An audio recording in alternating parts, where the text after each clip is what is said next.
All right, everybody, how's it going? It is Monday, February 11th, 2019, and it is the end of week one of the AAF, and it is the start of week two. And we had a pretty successful week one of the AAF. We had some fun games, some fun scores, a couple blowouts, a couple close ones, some really good defense, some really good offense, some very bad offense, some very bad defense.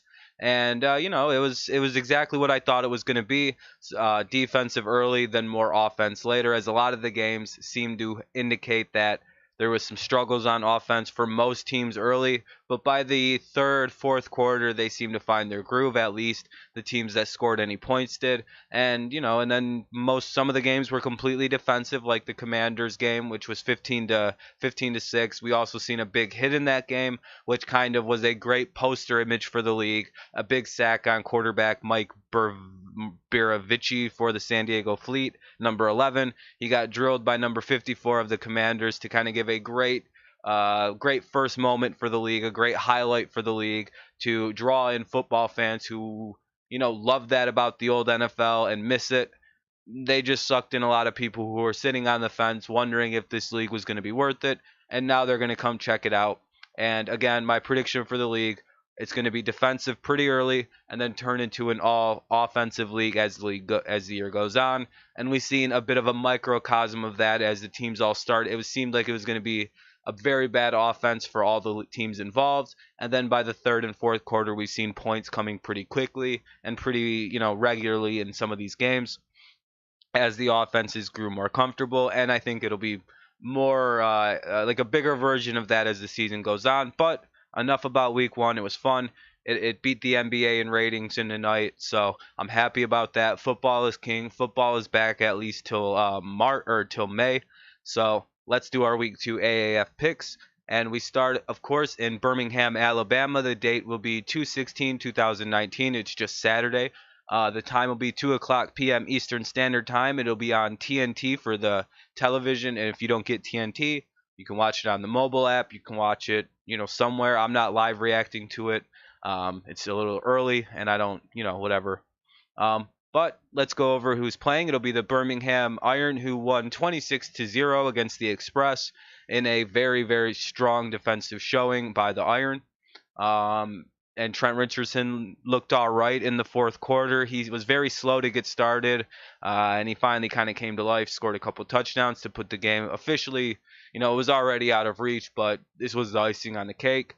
And then we have the Salt Lake Stallions, who lost 38-22 to the Hotshots. It was pretty close in the third quarter, but within a matter of 5 plays, it was like 35-22.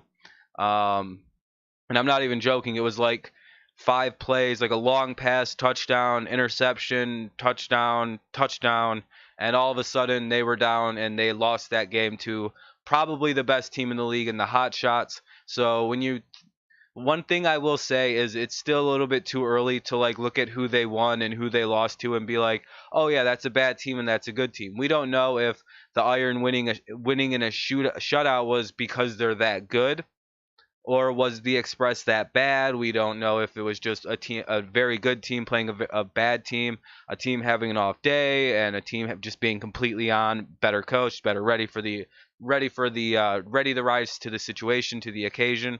So we have to give it about 3 weeks before we just assume that they just beat up on a bad team. So we have to kind of go, oh, the Irons just as great defense, no one can stop them. Yeah, let's see how they do against a little bit different a team that's not expected to do about the worst in the league, that didn't look completely like scared. Hattenberg or whatever his name was looked awful. So is that credit to how good the defense and how good of a team the Iron is? Maybe. Or are the Express just that bad and an average team could beat them like that? We'll see as the season goes on. After about 2 or 3 weeks, like I'm saying, we'll be able to say, hey, that's a bad team. They're going to win no matter what.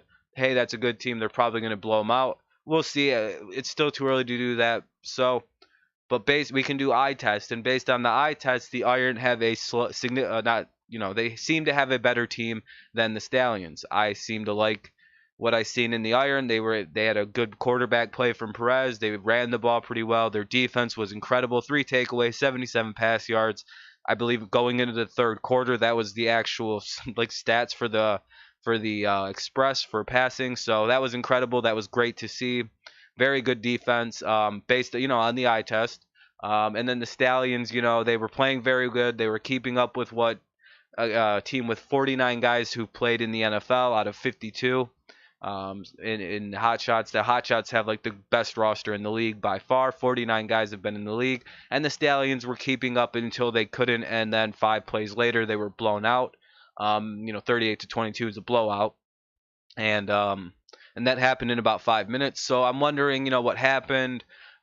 The Stallions looked good until they didn't, and then they looked really bad. And I'm wondering what team they really are.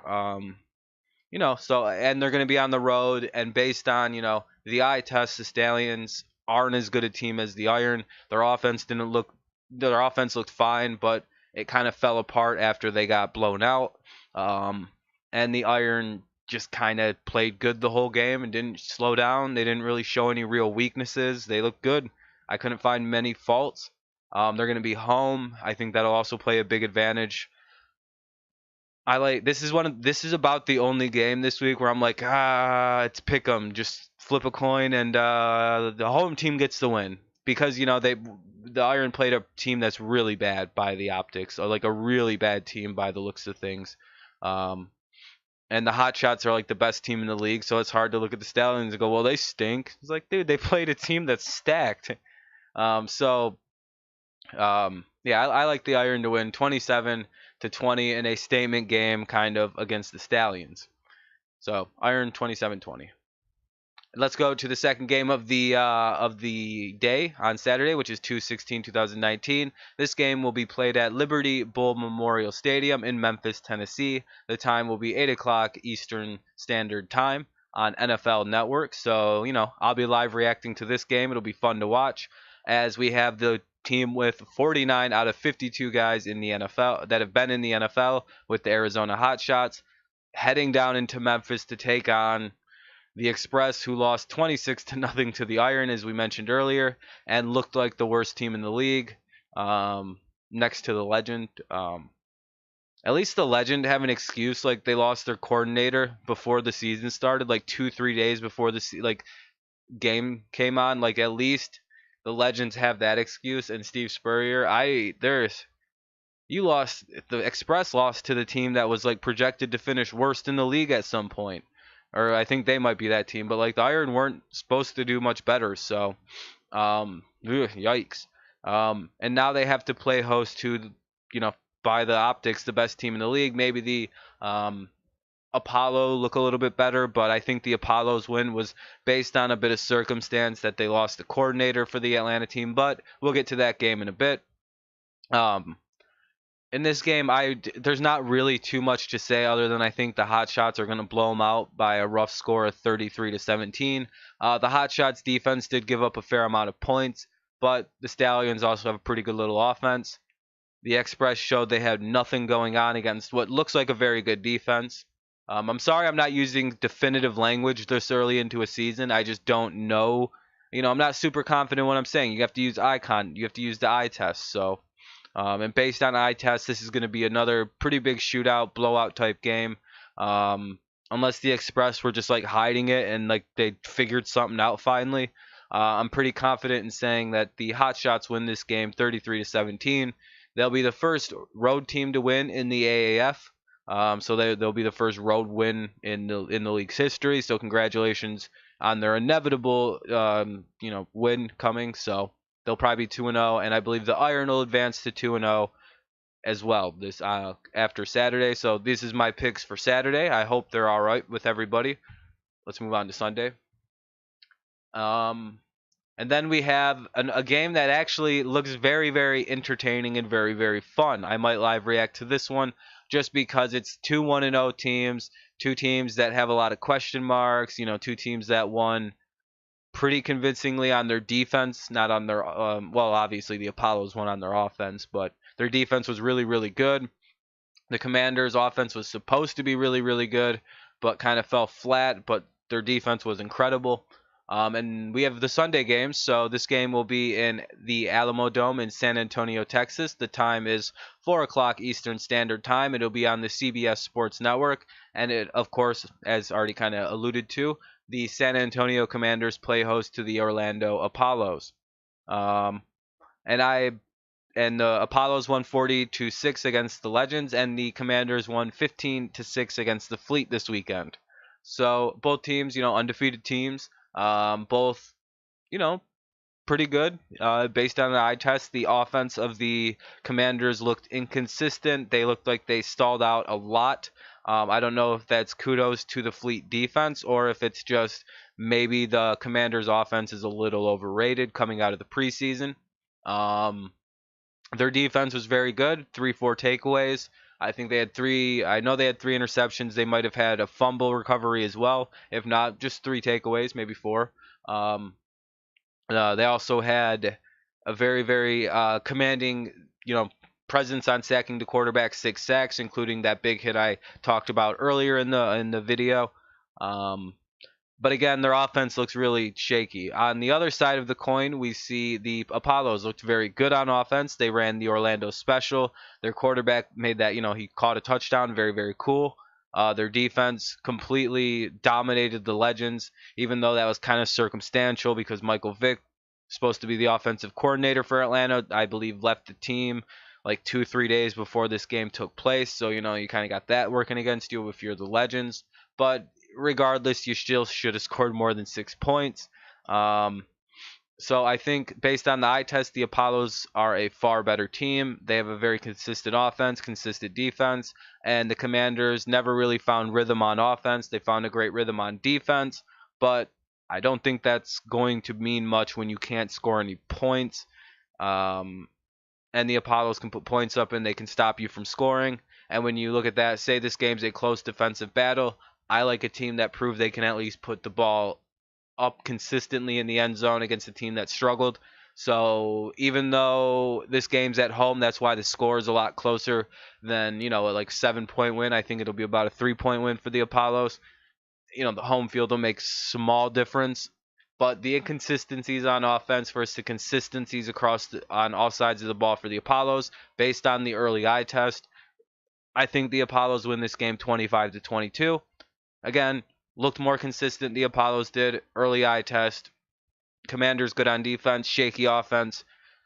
Give me the Apollos all day in that one, actually. 25-22. Remember, this is all eye test.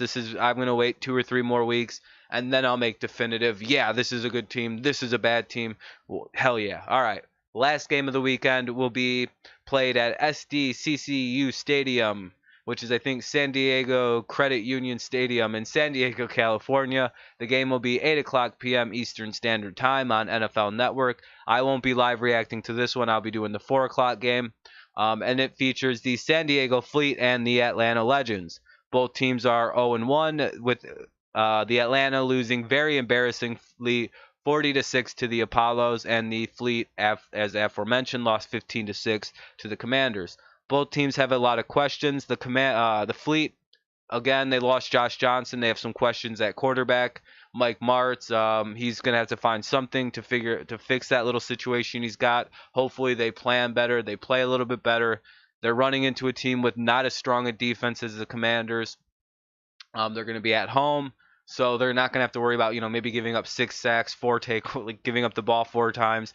Like the small things when you play a team with a great defense, as the Commanders appear to have. They're playing a team that gave up 40 points and got just toasted. The Legends didn't look comfortable. They never got their feet settled and just looked bad in that loss. They didn't like. You can look good when you lose. The Fleet looked all right in their loss. The Stallions looked all right in their loss, but the Legends just looked horrible when they lost. I don't know who's worse, the Legends or the Express, but at least the Legends managed to score some fucking points, though they gave up 40 of them. So the Express can go, hey, at least we have some defense. The Legends are going, we don't know, homie. We scored some fucking points, I guess. We're trying. And then the Fleet are going, hey, if we would have actually not had 2-3 months to find a new quarterback and completely refresh it, we might have did better. And all right, we can give them a small break based on that. And their quarterback also probably got like a pretty serious concussion based on that first hit and just kind of hit it for the rest of the game because that dude got hit so hard, Mike Biravacci or whatever. Hoof, they destroyed my man's Mike. Um, but this appears to be a very, very annoyingly bad matchup to have to deal with. I'm surprised they're not going to try to like flip flop it, but of course the Apollos and Commanders are on CBS, so I don't think NFL Network can do that. I think we're not going to see any like flexing games into the prime time 8 o'clock slot. So this is what we're going to get. We're going to get the Fleet and the Legends, which is all right. Again, we don't know but based on eye test, both these teams didn't look that great. They looked the Fleet had a pretty good looking defense. Based on all honesty, the Fleet have a pretty good looking defense as they shut down what was supposed to be one of the better offenses in the league. So, based on that, based on the fact they're at home, based on how bad the Legends looked in their win or in their loss, excuse me, I like the Fleet winning this game about 16-12 in a boring, low scoring, weird fucking field goal game that somehow this is the score. It's just going to be a weird game, everybody. Get ready for some weird scores coming up soon. Like 30, like 40 to 6, 15 to 6, like in the other game we seen, what was the other games? We seen 38 to 22, 26 nothing. That was about the most normal score was 26 to nothing. But again, just to go over my scores for that, I think the Apollos barely win against the Commanders in a very, very good, very close game, 25 to 22. And the Fleet win 16 to 12. You know, um, over the Legends. I think the Iron win 27-20 over the Stallions, and the Hotshots win 33 to 17 over the Express. So basically, yeah, my picks are all pretty much based on the eye test. I looked at how their offense looked as the entire game went on. Did it stabilize? Did it look better? How did their defense look early? Did it stabilize? Get better? All those things you look at. That's what I base my picks on. It's all eye test. By about week 2 or week 3, as I've said many times, I'll have definitive. Like I know what this team is made of. But so far so good in the AAF. I'm becoming a fan. I liked what I seen. They can win more people over with the lax rules, with the allowing of corners to play defense, with the allowing of people to hit the quarterback. So far so good. I'm going to be live reacting to 2 games this weekend. I hope you tune in. Thank you guys so much for listening. Please leave a like on this video if you enjoyed it. They'll get better as the season goes on with the picks videos. I'll be more and more sure. Don't worry. Um, Subscribe to the channel if you're new here. I'll be posting lots of content as the year goes on for the AAF, and then we'll lead into the NFL draft. There's going to be baseball content coming soon. Live streams galore if you subscribe. Trust me, it's a good little time. Growing channel. 4 months ago, I started everything, and now here we are with almost like 25, 12, 50 subscribers coming up pretty soon. If I can get there, that'll be cool. Um, you know, Thank you guys so much. Also, leave a comment down below with your picks. I usually comment back on every single comment. You can even go check out my rosters and teams video for the AAF. I got a lot of negative hate on that video for giving my opinions, and I commented back on almost every negative comment, and I take the hate. I'll comment back on it. I comment back on positivity. So leave what you will. I'll get back to you as soon as I can. I promise. I like to grow the community that way. I like to have conversation, and it's fun. So if you take the time to listen to my video and take the time out to again leave a comment, I will make sure I leave the time out to reply. So thank you guys so much for listening. If you tuned in this far, and I hope you tune into the next video. And have a great day. Peace out. Thanks for listening. Bye.